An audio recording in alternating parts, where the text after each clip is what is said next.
ఓం శ్రీమాత్రే నమః. శ్రీ శివాయ గురవే నమః.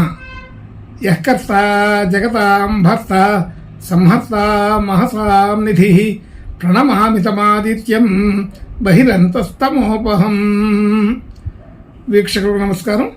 నేను మీ దేవులపల్లి రామకృష్ణ శాస్త్రి, ఆర్కే మాతృశ్రీ తెలుగు జ్యోతిషపరమైన యూట్యూబ్ ఛానల్.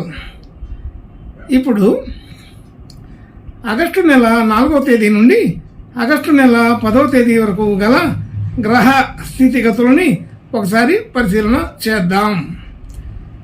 కర్కాటక రాశిలో రవి చంద్రగ్రహాలు,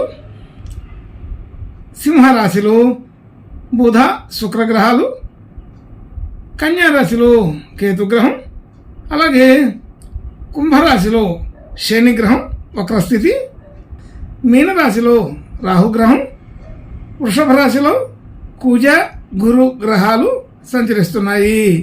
ఇటువంటి గ్రహ స్థితిని అనుసరించి ఈ వారం రాశులకి వార ఫలాలు తెలుసుకుందాం. ఓం శ్రీమాత్రే నమః. ఇప్పుడు కన్యారాశి వారి గురించి తెలుసుకుందాం. కన్యారాశి వారికి రాశిలో కేతుగ్రహం, అలాగే 6వ స్థానంలో శనిగ్రహం వక్రస్థితి, 7వ స్థానంలో రాహుగ్రహం, 9వ స్థానంలో కుజ గురు గ్రహాలు, 11వ స్థానంలో రవి చంద్రగ్రహాలు, 12వ స్థానంలో బుధ శుక్రగ్రహాలు సంచరిస్తున్నారు. ఇటువంటి గ్రహ స్థితిని అనుసరించి ఈ వారం కొంత మధ్యస్థమైన ఫలితాలే కనబడుతున్నాయి. అయితే మధ్యస్థము అంటే రాశ్యాధిపతి స్వయంగా రాశ్యాధిపతి, ధనాధిపతి, భాగ్యాధిపతి అయినటువంటి గ్రహాలు కేంద్ర కోణాధిపతులై వ్యయంలో ఉన్నారు. కాబట్టి ఈ వారం కొంత అనుకున్న పనులు, ఆలోచనలు అన్నీ బాగానే ఉంటాయి. కానీ అమలు చేసే విధానంలోనే కొంచెం ముందు వెనక అవుతుంటుంది. అయితే ఆలోచన తీరులు అనుకూలమైనప్పటికీ కూడా కొంత అదనపు ఖర్చు పెట్టి అటువంటి విషయాల్ని అమలు చేయాల్సిన పరిస్థితి వస్తుంటుంది.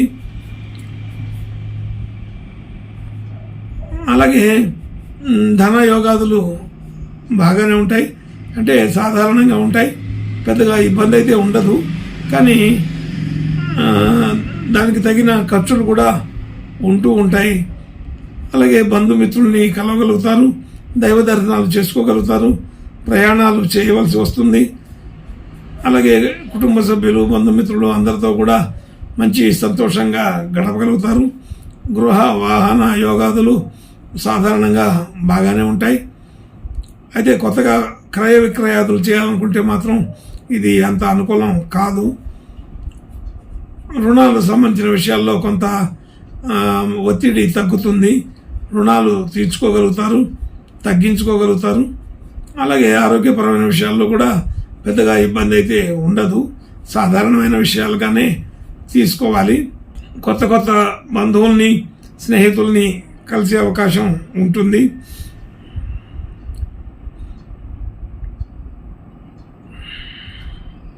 భార్యాభర్తల మధ్య అనుకూలత బాగానే ఉంటుంది, ఎటువంటి ఇబ్బందులు ఉండవు. అలాగే కొత్తగా ఏదైనా డిపాజిట్లు కట్టాలా, ఏదైనా కొనుగోలు చేయాలి అనుకునే వాటికి కొంత మధ్యస్థంగా ఉంటుంది. అనుకున్న పనులన్నీ అనుకున్నట్టుగా కుదరకపోవచ్చు, డిపాజిట్లు చేయడం అలాంటివి. అలాగే షేర్ మార్కెట్లు ఇలాంటివి కూడా అంత అనుకూలం కాదు. భాగ్యస్థితి గతంలో ఉన్నటువంటి స్థితి పెరుగుతుంది. ఆర్థిక విధానాల్లో ఆలోచన విధానం మారుతుంటుంది.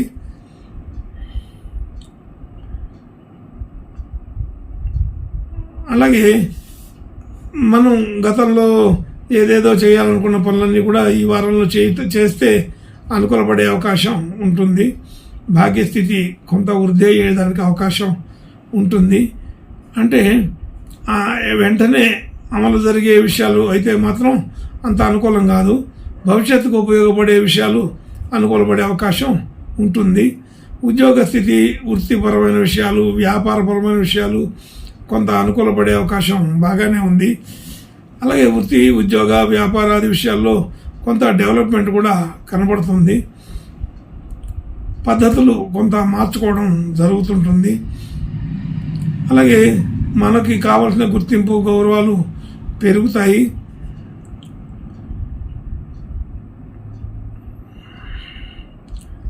ఖర్చుల పరంగా కూడా కొంత ఎప్పుడు చేసే ఖర్చు కంటే ఈ వారం కొంత అదనపు ఖర్చులు చేయవలసిన పరిస్థితి ఉంటుంది.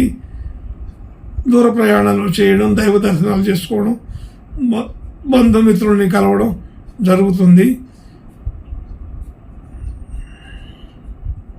కొత్త విషయాలని తెలుసుకోవడం, నేర్చుకోవడం అనేది ఈ వారంలో బాగా అనుకూలపడే అవకాశంగా ఉన్నది.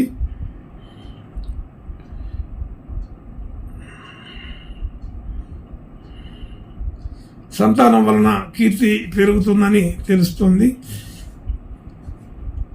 అందరితో కూడా ఈ వారం అనుకూలంగా, ఆనందంగా గడపగలిగే అవకాశాలు బాగానే ఉన్నాయని తెలుస్తుంది. ఇంకా మంచి శుభ లక్షణాలు కలగడం కోసం ఈ కన్యారాశి వారు ఈ వారం కనకదుర్గా మాత ఆరాధన, పూజలు చేసుకుంటే ఇంకా బాగా అనుకూలంగా ఉండే అవకాశం ఉన్నది. శుభం భూయాత్. ఓం శ్రీమాత్రే నమః.